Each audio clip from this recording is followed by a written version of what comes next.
Katie Fox. Welcome to DC News Weekly. Today we're going to be talking about the latest DC Comics news from this week and the week before. And so stay tuned, and I hope that you enjoy it. So both The Flash and Arrow came back this week. So I want to talk a little bit about Flash first, since it's on Tuesdays, comes before Arrow. So The Flash was pretty interesting. We have Wentworth Miller playing Captain Cold, and Dominic Purcell playing Heatwave or McRory. So that was pretty interesting. So they have a cold guy and a warm guy, and they both kind of have heat gun. They have a heat gun and an ice gun. So they're kind of the perfect team in that two bases are definitely covered. So at the end of the episode, we see them being taken away in a prison van, basically. And then all of a sudden, the van stops and someone comes to help them. And that is someone that is, I believe, Heatwave's sister who's come to help. We didn't get to see her face, we just saw her arm, so she's going to be another baddie too as well. And other than that, Flash basically focused around him dealing with the aftermath of telling Iris that he loved her and her not saying anything back, and kind of dealing with her moving in with her cop boyfriend, and the awkwardness is kind of between them as well. So they both decided that, in a few months everything will be back to normal, they'll go back to being best friends, and Barry told her that he was happy for them, and and he also decided to move back in with her dad, so he didn't have to live on his own in a bad neighborhood. So yeah, it was a pretty good episode. It definitely set it up for the rest of the season, now that we have a few more new bad guys coming around, and now that we don't have to worry so much about Barry kind of pining for Iris and stuff like that. So I'm excited to see what happens, and I'm really excited that it's back on, because I really missed it during their fall break. Next I wanted to talk about Arrow, which aired on Wednesday, and it came back after their fall break as well. So we were led to believe, like in the last episode, he fought Ra's al Ghul, and he lost and was stabbed and seemed to fall down a really giant cliff. So it was kind of everyone's belief that he was dead, basically, except for Felicity, because she was holding out some hope.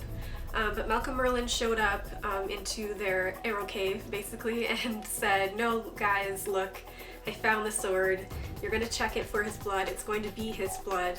I'm pretty sure that he's dead. So you may as well just accept it. He's dead. Get over it." And so Felicity did test it, and it was accurate. It was his blood type. So that was kind of a bummer, and everyone was pretty shocked about that. So it was just kind of about them like doing stuff on their own and trying to figure stuff out on their own, and Felicity trying to come to terms with the fact that the guy that she's cared for quite a lot has possibly died. And then Laurel also decides to step up because a whole bunch of baddies that Arrow had put away were being released from prison because all of their evidence was stolen. So couldn't hold them in jail, had to let them go, and she was really upset about that. She did everything that she could to try to stop their release, but they would not stop it. So she decided to take matters into her own hands and take out a few of the bad guys that had escaped, and did it as Black Canaries. That was really exciting for me, because I've been waiting for Laurel to step up and do the Black Canary thing. And I thought that she looked pretty awesome for the half a second that we got to see her. And then at the very end, we see Arrow. He has been brought in by one of his old buddies when he was on the island before. He owed him a debt, so his buddy brought him in, and had this woman who was able to heal him and bring him back to life somehow. I'm not exactly sure how at this point, but he's brought back to life, and that's all that we see is him opening his eyes and roll to credits, basically. So now we know that Oliver Queen is alive, and that's pretty much all that we know. I kind of expected him to be dead for a little bit longer, but oh well. I definitely would miss him a lot if he was, so it'll be interesting to see what happens next and how long he has to stay away from his comrades. So yeah, that's about it for Arrow. In Batman vs. Superman news, Henry Cavill went on record to say that he wants to play Superman for a very long time. So he obviously really loves the role. He feels pretty passionately about it, and he wants to be Superman for many years to come. So I know a lot of people didn't really like Man of Steel, and I can see their points, definitely, but I do believe that he's a pretty darn good Superman. He seems to have the right kind of energy for it, he seems to have the right heart for it, the right look for it, so I do look forward to seeing him in more movies as well. Most certainly in the Justice League movie and in Batman vs. Superman. And then we also got more news on that big CGI scene that they're going to be doing in Batman vs Superman, which they said was going to be like incredible, like nothing you've ever seen before, and apparently now they're calling it a big brawl. So my assumption is going to be a big brawl between Superman and Batman. I don't know for sure, but that's my hunch. Then I want to talk about the Suicide Squad movie, which has had some controversy lately just because Tom Hardy had to drop out kind of last minute. He realized the movie he was working on now was running too long and would conflict with his with him doing the Suicide Squad movie, so he has dropped out. And then it seemed like they were looking into Jake Gyllenhaal to take his place, but it sounds to me, although not totally confirmed, that he has said no. He was passed on the opportunity to play him, so they are still looking. So right now, Tom Hardy's out, Jake Gyllenhaal is out, and now we're just wondering who's going to fill the next space. Because if they want to start filming in April, so it is kind of, they have time to find someone else, but maybe not someone that they wanted so much. So that's something interesting. So I wish them the best on that. And also there is a rumor that Batman might show up in the Suicide Squad movie. It's just a rumor, I'm not sure if he will or not, although I think it'd be kind of neat because it would make sense for him to get involved with that kind of stuff, but even if he doesn't, I don't know. I just think it's an interesting idea, so we'll see, I guess, in 2016. Finally, the last kind of bit of news was someone tweeted at Jared Leto about Batman, and Leto's response was Batman is dead. So he's either really getting into character or he knows something that we don't. So that's an interesting little tidbit of information, but it just seems like he's getting into character, and I think that's great. I think he's going to be a great Joker, so I'm really excited to see that.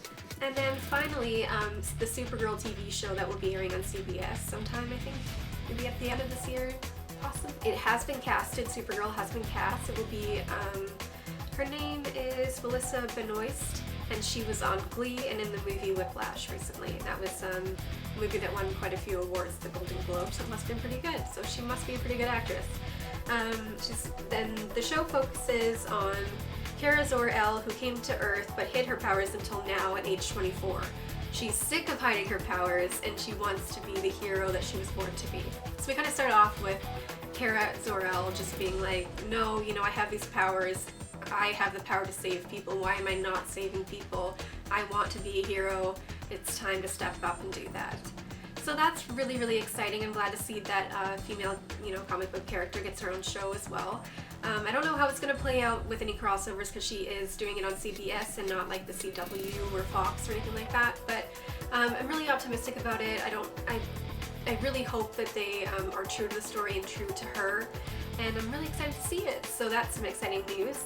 Just let me know down below what you thought of the casting. Could they have done better? Who would you have picked to play Supergirl, or are you kind of okay with this casting choice? So that's it for today. Those are the biggest stories that came out this week anyway surrounding DC news.